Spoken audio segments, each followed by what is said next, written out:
Well, hello, Living Streams, and anybody else listening. This is our deep dive podcast, and I'm joined today by Jeff Gokee, who, if you were with us while David Stockton was hanging out in Ireland for about a year, was a major fundamental part of our teaching team. Still has a lot of fuel for all the stuff. He's the voice in the back of our head that's reminding us to go to application and reminding us to do some things that we wouldn't otherwise do, like climb on top of a ladder and give everybody a heart attack or throw trash around the sanctuary. It's a spiritual gift. Yeah, it was. I was out of town, but I got to listen to Jeff's message. Actually, just today I was listening to it, and it was refreshing. Missed hearing Jeff's voice. I know I wasn't the only person who missed hearing Jeff's voice. As the last year, we were kind of buckling in to hear more David a little bit. So, Jeff, thanks so much for bringing the word, closing up the Psalm of Ascents series, and you had a full whopping 3 verses to work with. But sometimes that's a lot. It really focuses you in. Yeah. And to be really clear, and you realize like there's so much there that we're moving past so quick sometimes. Yeah. And when you slow down a little bit and chew on it a bit, like you're like, whoa, there's so much more here than I thought. So sometimes when you have those smaller sections, it's actually really... You were the one who pointed us to John Ortberg. What was the book? Dane... Gentle and Lowly. Gentle and Lowly. Yeah, Dane Ortberg. There's like a couple of Ortbergs. It's like a random name. I've never met an Ortberg, but there's a couple of them out there. Anyway, Dane Ortberg, right? And that, I mean, and he's just all obsessed with the Puritans and like, can we just milk these 2 words in this verse, right? So it makes sense, that you would end up with the smallest of the small Psalms there. But Jeff, maybe you could give us a quick flyover, a little recap of your message, and then I think I can actually read Psalm 134, I think, right? Yep. After you do that, yeah. Yep. No, I think for me, anytime I'm coming to prepare, I have to kind of be present whatever's happening there. I want to kind of be there.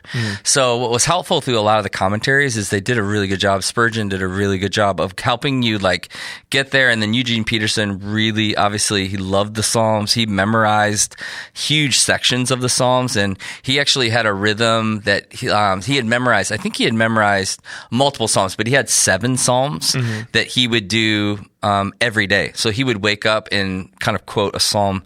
So the Psalms were really, really important to Eugene, and the songs of ascent were really, really important. He's like, this is the songbook of the Israelites as they're pilgrimaging to Jerusalem and back, and we need to figure out what a songbook looks like, what that looks like. So it's this concentrated section that just allows us to go like, what were they thinking and feeling on the way to go experience the Lord with all their fellow Israelites, Hebrews. So I think going into it, I just wanted to go like, what does that feel like? What would that feel like on a journey? And then in this particular section of having them go, now they're leaving. So they've just had this amazing time with friends and family where they're worshiping together, and they've been worshiping the Lord and sacrificing, and now they're heading home. And what does that feel like? And what is it that they feel like is important? And what is it that the Levites think are important? So it was like this really great dynamic between the two. And so they're saying to the Levites, bless the Lord. Like, hey, bless the Lord. Like, keep the blessing going, day and night. We're heading home. Like, we're going to bless the Lord. You bless the Lord. And then raise your hands, raise your hands and bless the Lord. And then. So is this the Psalm of Descent? Descent. Yeah. As they're going out. Yeah, it's true. And then the Levites giving them that Aaronic blessing over them as they leave. So on your way, don't forget this. And so that dynamic was really important as I was trying to go, what does that feel like? Like, as I'm living my everyday life, what does that feel like? And honestly, as it relates to blessing the Lord, a lot of the work we've been doing at Phoenix One is trying to help tune people's heart to gratitude, helping church staff specifically and their spouses start to tune their hearts to gratitude. And then with that, we've been doing some interesting. Have you ever seen these studies on the psychology of gratitude? You said that in your message, and I thought, I'm going to go do that. I can't say that I've ever directly dug into them, but I've definitely peripherally bumped into, like I did with your message. Somebody Yep. else saying, "Oh yeah, studying this," read books where they're discussing it, but I've never dug into actually the studies. Harvard did a huge study on happiness.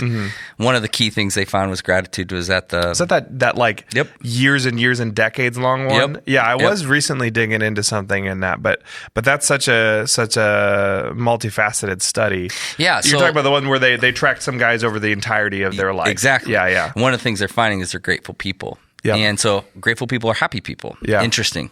And so it's like, bless the Lord. As you have this heart of like blessing the Lord, which can feel like this very ethereal, like, of course we should do that. But actually there's some psychological, physiological things that it really is beneficial to us. And the Lord goes, yeah, you should bless me because it's actually good for you. Bless other people too, because it's good for you. It's good for society. It's good for you. It's good for this relationship between us. Yeah. And so, and then Dr. Amen, who I believe I think he's a believer. I'm almost positive because he's a believer.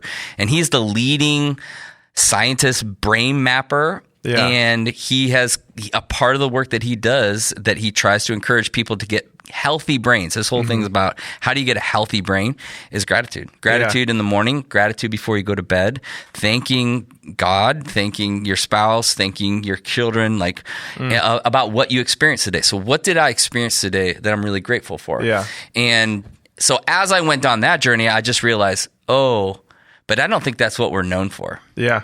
As Christians. So I love that you said application because I'm always thinking through the lens of, okay, but if this is what we're supposed to do, why is it that we don't do it? You know, what's getting in the way of that? Yeah, and that's where I think for me, I was going, our heads are conditioned to go down to circumstance. And circumstance determines whether we feel blessed or not. Yeah. It determines whether we feel like God is like, if we're in sync with God or not in sync with God, if we feel blessed by God or not feel blessed by God. Yeah. So I'm like, our obsession is with circumstance. So if I have enough money in my bank account, if I'm safe enough, if my politician is in office, if the border is secure or whatever, then look, God is blessing. Yeah. Or he's not blessing now because of all these circumstantial things that he's doing. And that's a challenging thought for me. Because then I go, what do we know for in this world? Yeah. You know, we're called to be known as people who bless the Lord and bless one another. We're to be a blessing to the nations, to draw them back to the Father. That's what we're supposed to be known to be. And we don't live that way. Why? You know? Even as you're saying it, I mean, my brain's going a couple of places, but one of the places my brain is going is I'm thinking about one of the most, I mean, at this point it feels a little cheesy, but also still so not in my heart, right? One of the most interesting and beautiful things that the Lord did in the last few years, right, was that song, The Blessing, came out right as COVID hit. It's interesting. You know what I mean? And it became the COVID anthem, right? And it got a little overplayed. But I'll be honest, man, as overplayed as it got, like it never got overplayed in my heart. You know what I mean? There was something so beautiful about what I really think was the Lord's heart and the Lord's timing, and then that song, which is rooted in the beautiful and ancient blessing that is, you know, the one which you're referring anyway, the one that the psalm is referring to, right? That it's like the Lord knew, like, let's package this for this generation, for this time when their circumstances are gonna say no blessing, and let me remind them that I am for them, that my favor is upon them, that I'm here for you and for your children and your children. I wish we'd have talked. That would actually have been pretty helpful. Yeah, you know. No, because I that's why we're doing this. Well, yeah, and I mean the idea of blessing being this generational thing, like. It would be so cool if, you know, you've just experienced some tragedy. Yeah. And to go, if my kids were able to say, my dad was a dad who blessed the Lord. I just told you before we were coming down here, you know, my dad passed away this week, and I think that song is on my mind. Yeah. Because I've been thinking, I think we're going to do that probably at the end of his memorial, because that was my dad. Because he wanted to bless, and he did what he could to bless directly, like with his own actions and his own words. But one thing he always knew really well is, like, if I'm going to bless you, I'm going to bless you in the Lord. I'm going to ask the Lord to bless you. And so I would, you know, I've been thinking, I think it would be a beautiful way to end his memorial, to sing that song over everyone there, because I know he wants he wants the Lord's blessing over his people. Well, and then to see that blessing carry through you. We've been talking about, one of the things we've always, getting to know you better over the last three and a half years, and the way you teach is so.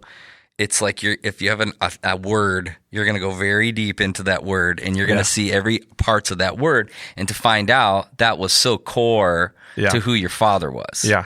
And 100%. To go, he bless you with that. That was such a blessing that, he was about in the Word of God and giving that now to you. Did you ever see the movie My Big Fat Greek Wedding? Right? Yeah. The dad would say, "Give me a word, any word. I showed to you how it come from Greek." we would always joke growing up that was my dad with Hebrew. Give me a word, any word. I show to you how it come from Hebrew. Yeah, but what a cool thing to go. What do my kids know me to be? Yeah, and am I going to? They then take that on, and then they carry that on. So if they see our family has been through incredibly difficult times. Yeah. And have they seen in our home a consistency that we bless the Lord when things are beautiful? And like our family, we do these small celebrations. It's either an ice cream cone or, if somebody gets a job promotion or they get a great grade on a test, we try to do a good job of celebrating small things and then big things too. And so that's great for that. But what happens when at 8, when my son got diagnosed with cancer or my wife got diagnosed and I got diagnosed? Is there this consistency in blessing the Lord that our kids see, or is it only circumstantial? Yeah. We're only happy with God when He's doing for us or accommodating what we feel like is most important. Yeah.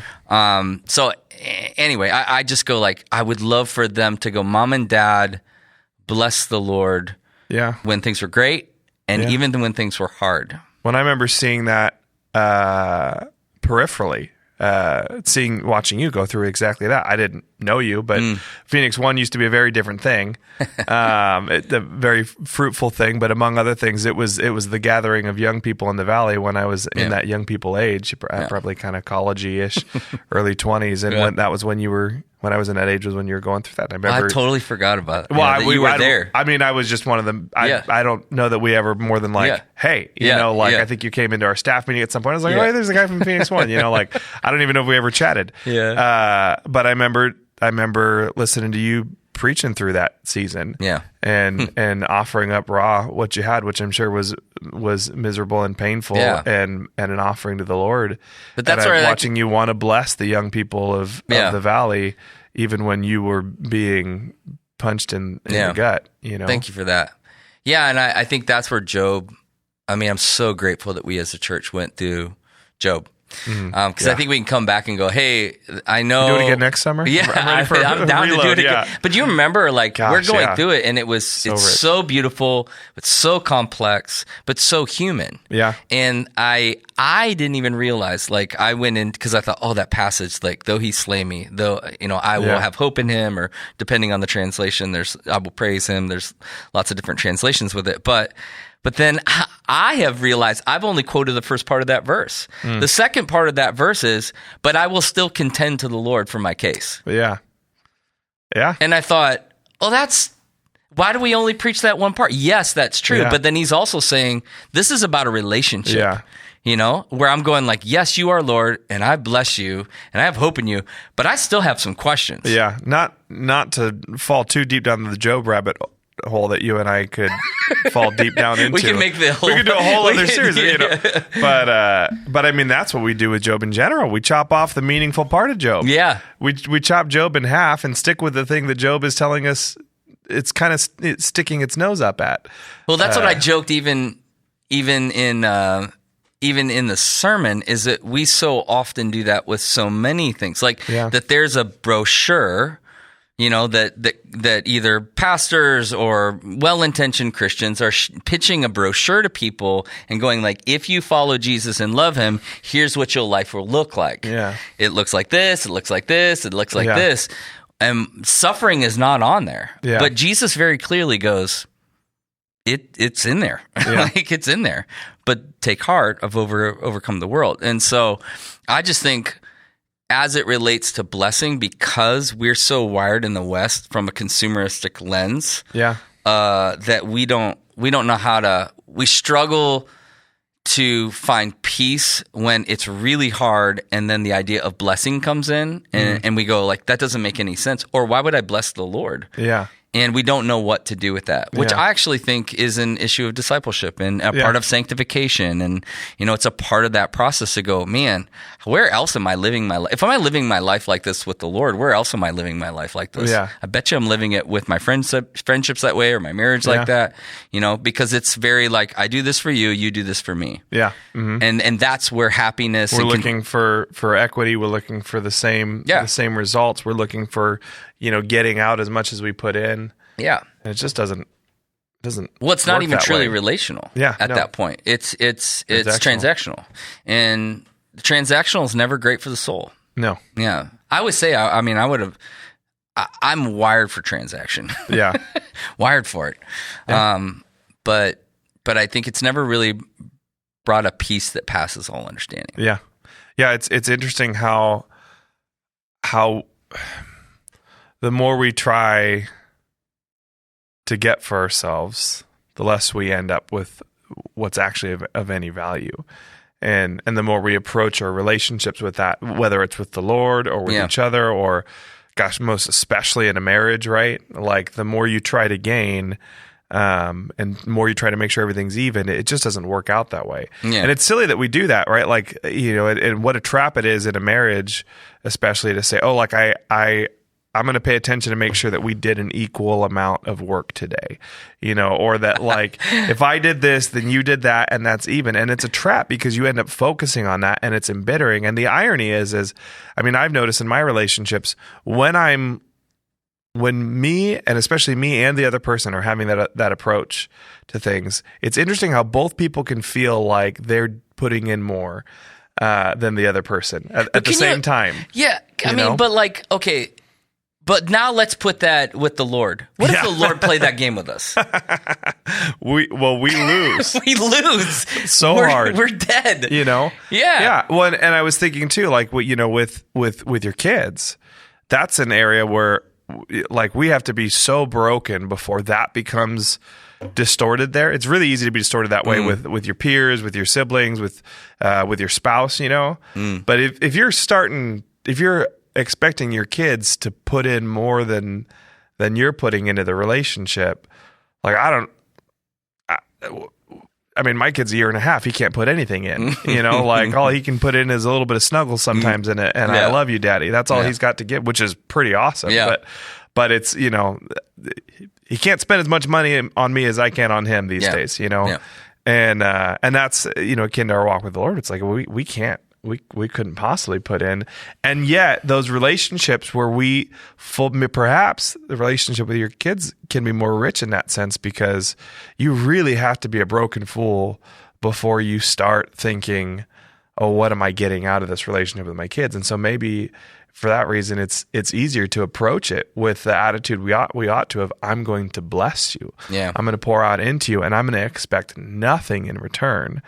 And if we could only have that approach to that's the Lord gospel. And our spouses and our friends. But that's real gospel. Yeah. That, and I've been reading this book, secular book. It's been very helpful, called Bad Therapy. Mm-hmm. You heard about this book? No, but send me a link later. I'll read it. Again, she's giving the very extreme version of this, but the idea is, she has to be a boomer or a Gen Xer. Yeah. But like the idea is the more, and she brought this out, and actually, I've been reading through the book, I just finished it.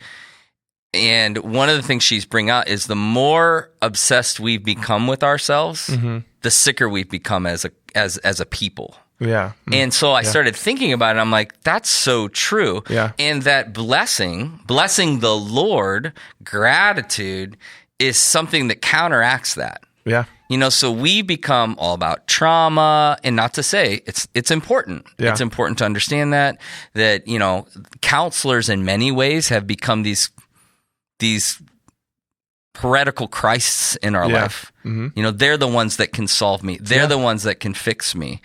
And then, we label ourselves, well, I'm a dyslexic. I'm ADD dyslexic, right? And so that's who I am. Yeah. And it starts to really get at the identity level. And what the blessing does is blessing the Lord kind of goes, it's what you say about me. Yeah. What you tell me about me, and then I start to frame my life in that. So I've been using this idea of going like, we sometimes put our circumstances here, and then we try to have God accommodate it. So we can look, I'm depressed. Yeah. Okay. And that's a real thing for people. And I'm not talking about it lightly because it's a real thing. Yeah. God, what will you do for me? As opposed to, I know who I am in Christ, but I have this struggle. What do I do now? Yeah. How would you help me through this? How would your word, which the word of God is this thing that we kind of filter things through. How would your word help me understand this? Oh, wait, Elijah dealt with this. Oh my gosh, what did he do? And allowing us to start here, but we start with circumstance first. Yeah. And then try to get the word of God to accommodate it, have God accommodate it, to have people accommodate it. And I thought, man, what gratitude does is it just realigns us with him and who he says that he is. So it's our blessing him and then receiving his blessing of us. Yeah. And that being where we start as opposed to circumstance or what someone told me some deficit I had or what I wasn't good at or whatever thing like that. So it's been really challenging for me. And again, with most books, I'm really careful because they always swing a pendulum because they're trying to make a point. Yeah. But it was helpful to bring some things in tension for me of going like, well, actually, I think that I agree with that. I look at the Israelites, what I see with the Israelites wandering in the desert is they just constantly complaining. Yeah. Constantly complaining. Yeah. And Moses is trying to realign them to like, look how he's providing for you. And they're not crazy for complaining. No. Like I would complain too if I was wandering around in the wilderness, like even in that circumstance, I can't say there's that something I would very human in have that. done anything different. I mean, back in Egypt, I had a bed and food and water, and here I am, I'm free, but this sucks. Yeah, exactly. I mean, that's pretty reasonable. Yeah.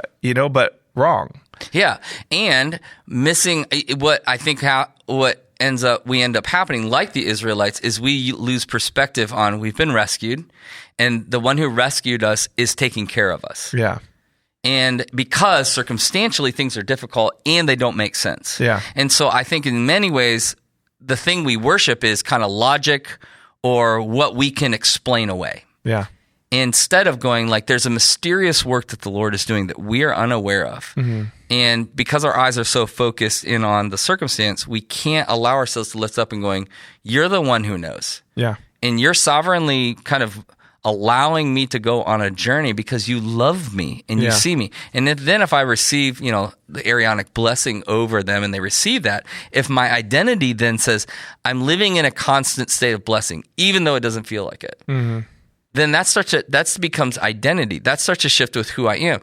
It's not based upon circumstance. So I didn't use this illustration on Sunday, but I remember when Cooper was sick, like really sick, and I was in this like group of guys. It was like they're business guys, and like these guys would go around and they would kind of do their checklists of things, and this guy would talk about how he's blessed, and it was all like, around health, around wealth, around all those types of things. And I remember just like, I was pretty raw.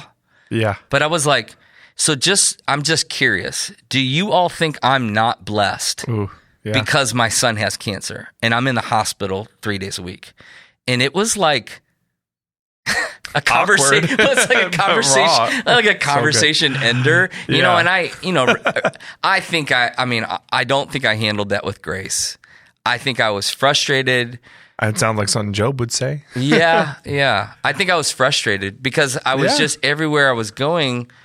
When people talked about blessing, it was always rooted to something successful that had happened. Yeah. And I was starting to, not the first time in my life, but when you find joy in the hospital, like right now, you're going through something very painful. Yeah. And when you start feeling a sense of joy at a funeral, it doesn't feel right. Yeah. But there's something otherworldly when you start to feel a peace. So we were in the hospital having joy and peace, and it felt transcendent. And so I was experiencing things that, we talk about having joy, But when you experience it in depravity, like real dark, not knowing what's going on, not knowing if your kid's going to make it kind of stuff, and you feel like it's genuine, you're not faking it. Yeah. You start to go, oh my gosh, I don't know if people feel this. I think it's all based upon if things go right, I'm happy. If things go wrong, I'm not happy. Yeah. And so it started to really bother me. So as I was preparing for this sermon, I just went, that was kind of in the back of my mind of going like, it really matters that we have this heart of blessing the Lord. Yeah. Like it really matters. And it's good for us and it's good for other people, but more than anything, it's good for our relationship with the Lord. Yeah. It's a beautiful intimacy with him. Well, I it's interesting because blessing is a major theme in the Psalms of Ascent, right? And so in Psalm 127, 128, which I preached on back to back a couple weeks ago, one of the things in Psalm 127 that was interesting to me was the comparison and the contrast between the Hebrew word asher, or Asher would be the name that like maybe pings on our radar, like one of the tribes of Israel, right? Mm-hmm. And the Hebrew word Baruch, which is, both of them get translated to blessing. And I loved what Tim Mackey said about, they did a whole thing on really actually the Aramaic asher, because they were looking at the Beatitudes, and Jesus would have preached it in Aramaic, even though it was recorded in Greek. But anyway, the idea that, these two words are really related. Baruch is what we think of when we say, to bless. And that's the word that's showing up in Psalm 134. Yeah. Bless the Lord, Baruch the Lord, and that's like to impart a blessing or to speak a blessing or to pray a blessing or to give a blessing. But then asher is the way Tim Mackey suggests maybe we ought to translate it would be like, the good life is for. And so it usually gets translated blessed or happy or something. It's one of those words that just kind of breaks down. But he's saying like the blessing is inherent in whatever follows the word asher, right?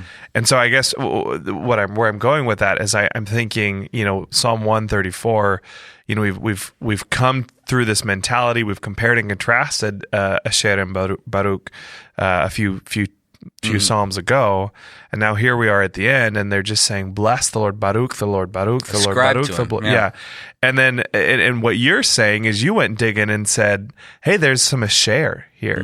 There's an inherent blessing that comes from blessing the Lord." When you're talking about just your mental health and gratitude and what that does to that, and how when we focus not on ourselves but on the Lord, how that get there like.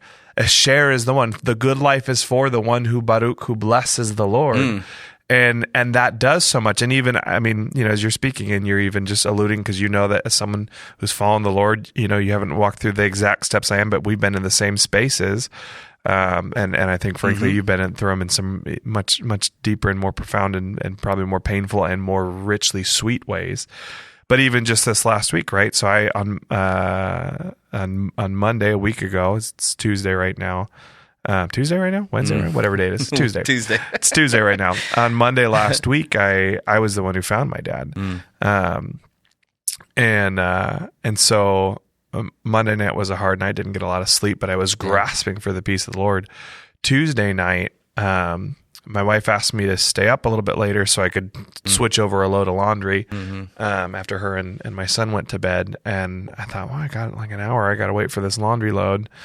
I'll just lay down on the floor and play some worship songs on my phone and just worship. I thought it's been a long time since I've had heartbreak that I needed to just do this with. When you're in your teens and your early 20s, a heartbreak comes like around every corner, it feels like. And so I had learned as a teenager, like when I'm aching and when I'm in sorrow, just lay down on the floor, get alone in a room, play some worship songs, worship the Lord, and worship the Lord until I'm worshiping him and not begging him to change or speak in my circumstances, until I'm just blessing the Lord. And then when I get to that space, I feel like, I can invite him to gently coax me into discussing what I'm burning to discuss. But usually by the time it's just, you discuss it so differently when you've been worshiping him for a half hour, 45, and then we'll talk about the thing. And then I just make sure I close out on blessing the Lord and worshiping him again, and then just kind of resting in his presence. And so I did that for the first time in years, because I just haven't had something like this for a while. And I genuinely got, I don't know how to explain it other than I think the Lord, I'm not done grieving, I'm not done processing or whatever. But I genuinely got what felt like a miraculous amount of peace and grief and processing from the Lord, where all the things that could be regret, that could be pain, that could be, I don't know, all of these things, really, the Lord took care of so quickly. I feel like I processed and grieved in an hour what takes people 3 years to do, which who knows what I'll feel like in a week or a month or a year, but I really feel like I just got some miraculous peace and processing from the Lord. And it came from a place of blessing the Lord. And it is true. Asher is the one who blesses the Lord. There is a blessing that comes from blessing the Lord. Yeah. J.I. Packard had a book called, Evangelism and the Sovereignty of God. And so he's writing it to all of his Reformed buddies. Yeah. And he's Reformed. And he's, who's saying like, I don't really need to evangelize because God knows. He knows the elect, all that kind of thing. And so he writes this book to kind of work through that tension. Yeah. And the word that this has been so helpful to me. I did talk about just this for clarity, because a Reformed person would believe, like Calvinism, would be someone who would say like, hey, God already picked everybody who's going to make it into the kingdom of heaven. Exactly. And so that's why evangelize at that point, because he already knows. Yep. I'm just going to be a faithful Christian. I'm going to worship, that kind of thing. And he was trying to say, no. Yes, he was obviously, as a good Reformed guy, he was going, no, that is true, but we're also called to evangelize. And the word he uses to help bridge that gap, because they feel like they're at odds with one another, is the word antinomy. And what antinomy kind of lays out is it's two parallel ideas. They head in one, they're in union. They're not against each other. It's like, no, God is sovereign and we are supposed to evangelize. Yeah. And so in the same way, I think what happens is when we go through difficult times, we think, why would we bless the Lord? Well, no, you are or I'm not blessed. Yeah. No, you are blessed and you are going through something difficult. Yeah. And it's learning to learn this part of going like, my circumstance does not impact my being blessed. Yeah. He saved me. He loves me. He died for me. He's petitioning in heaven on my behalf. He's our high priest. And so blessing doesn't fluctuate. Yeah.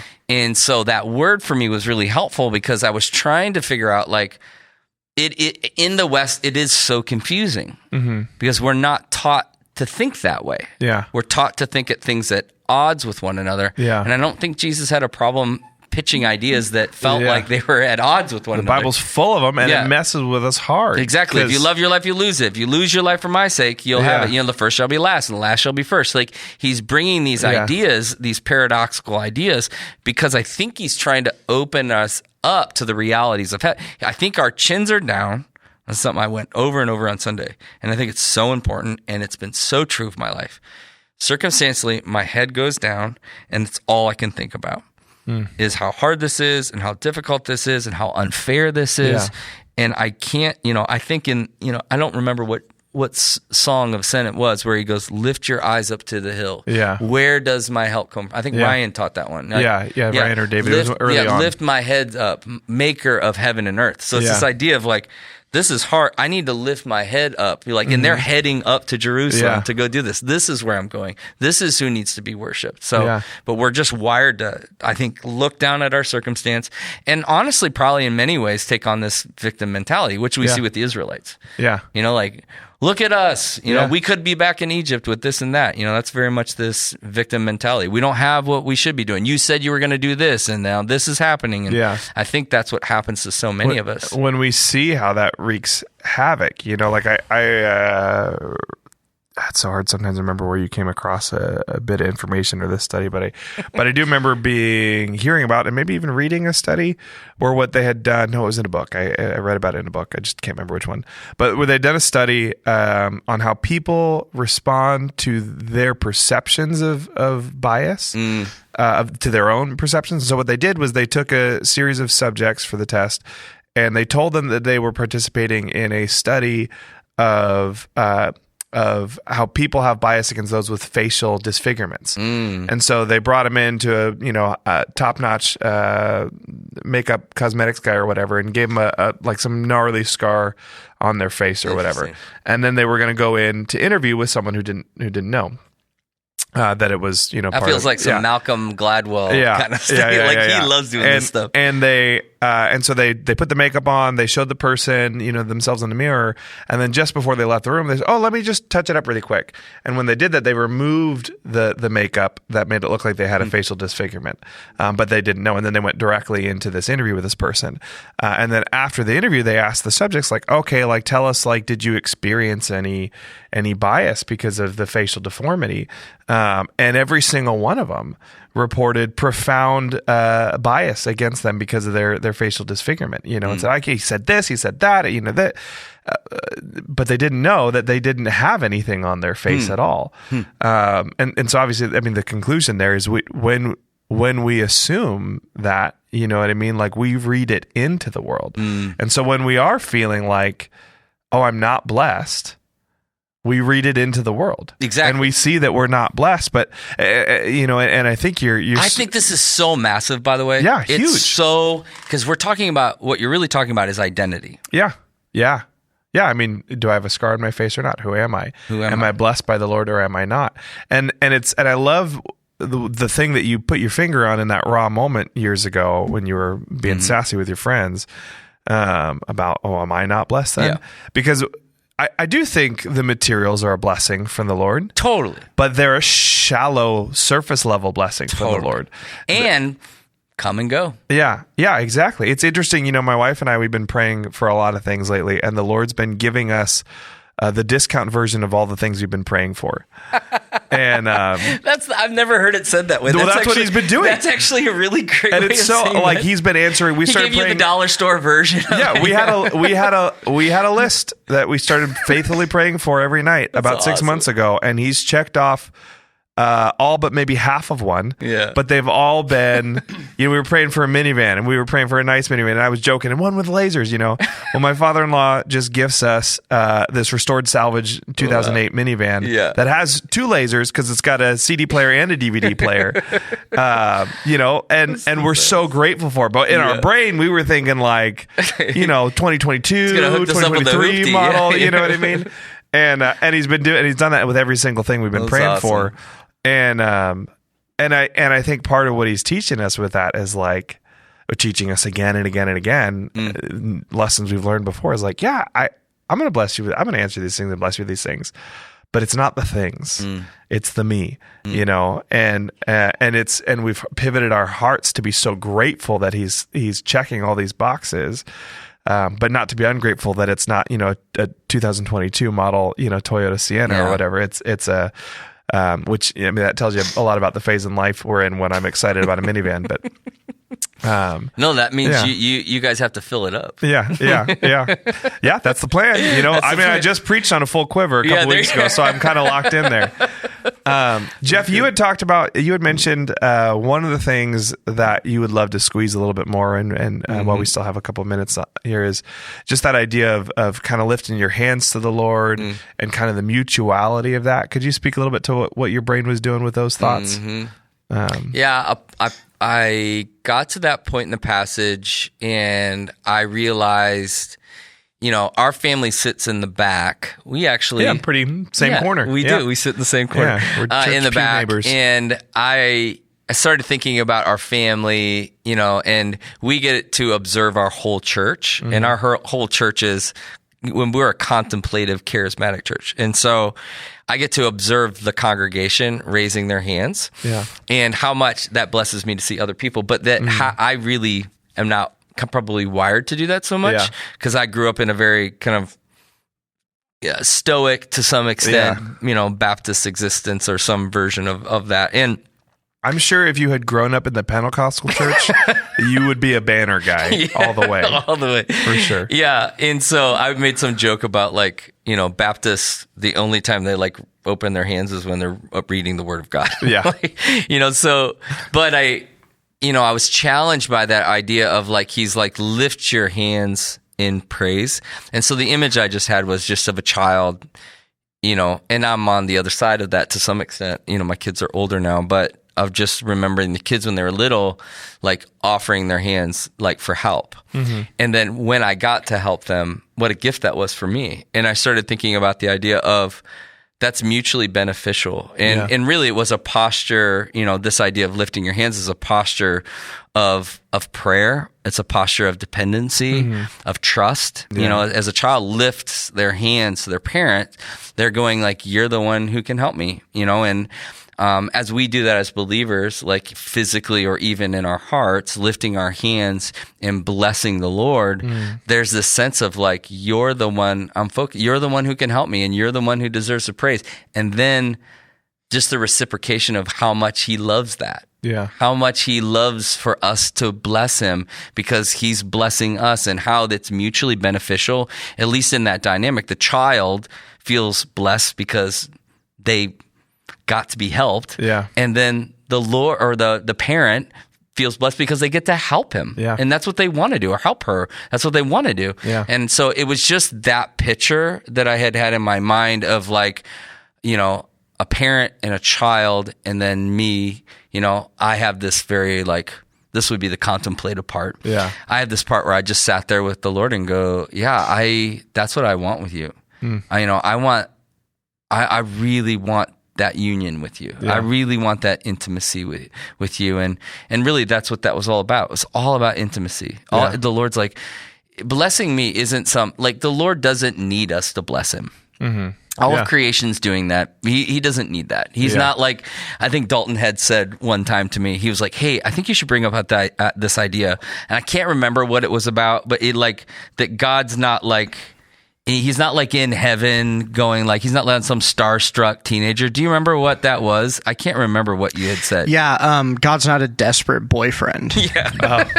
Yeah.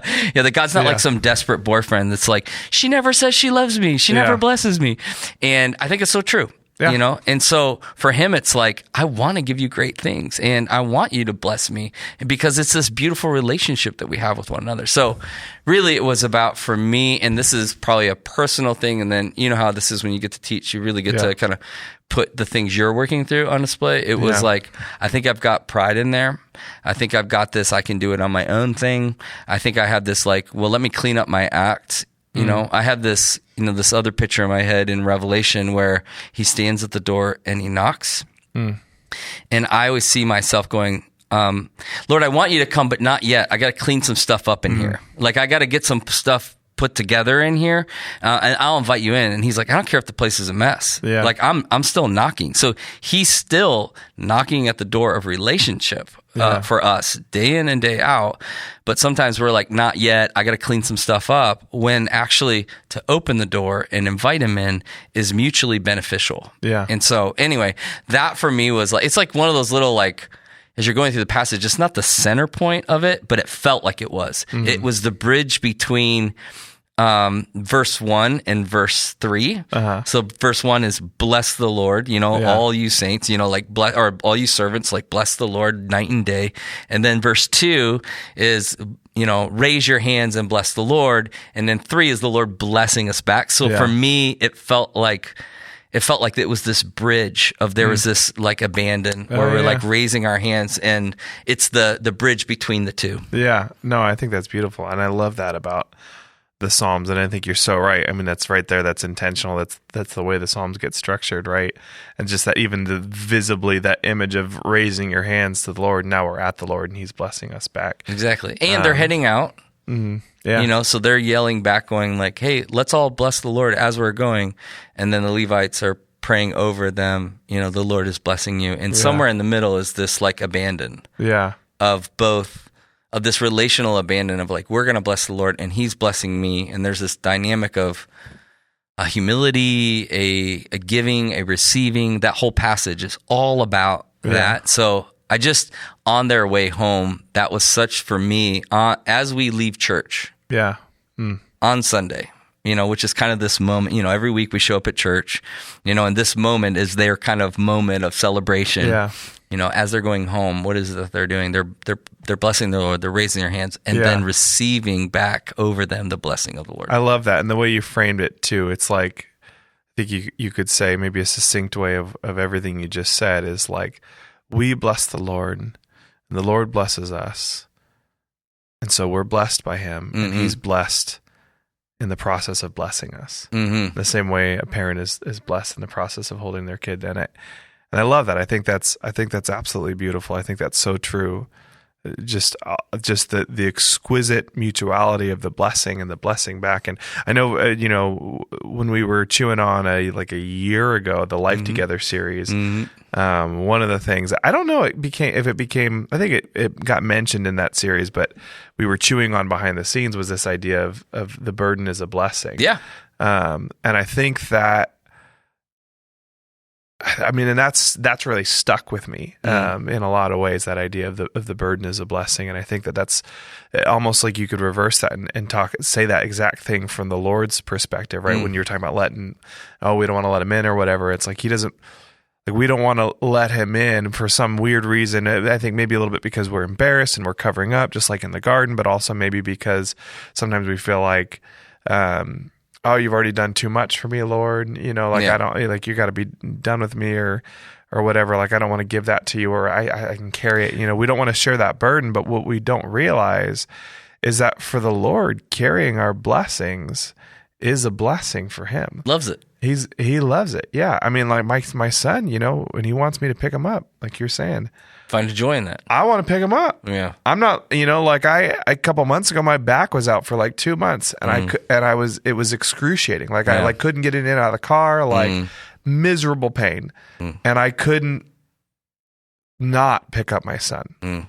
I wanted to pick up my son, even though I would literally have to freeze in the process and felt like I was getting stabbed in the back. I was still a blessing. Yeah. And an interesting thing, like even just like right now, it's like you're in it.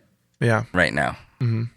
So even as we're, it's one thing to, on Sunday, I know a lot of you are hurting, and I know this might feel odd. And, even as we're sitting here, it's like, I think for you and your family, like you're in it. And these could be just words that we're saying on a podcast, or it's something like, you're like, no, I actually believe this. I feel this deeply. Yeah. Yeah. And even as you talk about laying on that floor, and receiving a peace because of blessing the Lord, that's just a bizarre concept. Yeah. For I think most people who are going through really painful things that they don't understand, and very tragic. And I can't imagine going through pain without that. Yeah. I don't know how you don't just crumble. And then the Psalm, one of the things I love about the Psalms is that, and even David in particular, he does this really well, is that we get to petition God and we get to praise God. Yeah. And that balance is really human. I think without that, we just get lost. Yeah. I think to not petition the Lord feels very unhuman. Jesus himself petitions his heavenly Father. Yeah. But then I think bringing that balance in of praise is what really makes us human and really makes it relational. Yeah. Because otherwise we just go, you're God, I'm not. And then we just go, me, ma, and I don't have any pain. And, he works all things together for good to those who love him. And I don't find that helpful. Yeah. But what's really relationship is like, and that's where Job's so helpful for us. Yeah. He petitions God, but then he goes, and I'm going to praise you. Yeah. And I think that's what the Psalms are drawing us into as we kind of work and go throughout life. So anyway, yeah. Well, Jeff, thanks so much for bringing the word so faithfully, for being such a faithful brother and part of this family, and helping us it was a gift. Set our eyes on the Lord. We had said I would read Psalm 134 at the beginning. Let's do it at the end. But I think it'd be a good way to we'll skip telling you to like and subscribe and all that, and maybe we'll just read Psalm 134 as a blessing and an exhortation to us. So, come, bless the Lord, all you servants of the Lord, who stand by night in the house of the Lord. Lift up your hands to the holy place and bless the Lord. May the Lord bless you from Zion, he who made heaven and earth. Amen. We'll see you guys Sunday.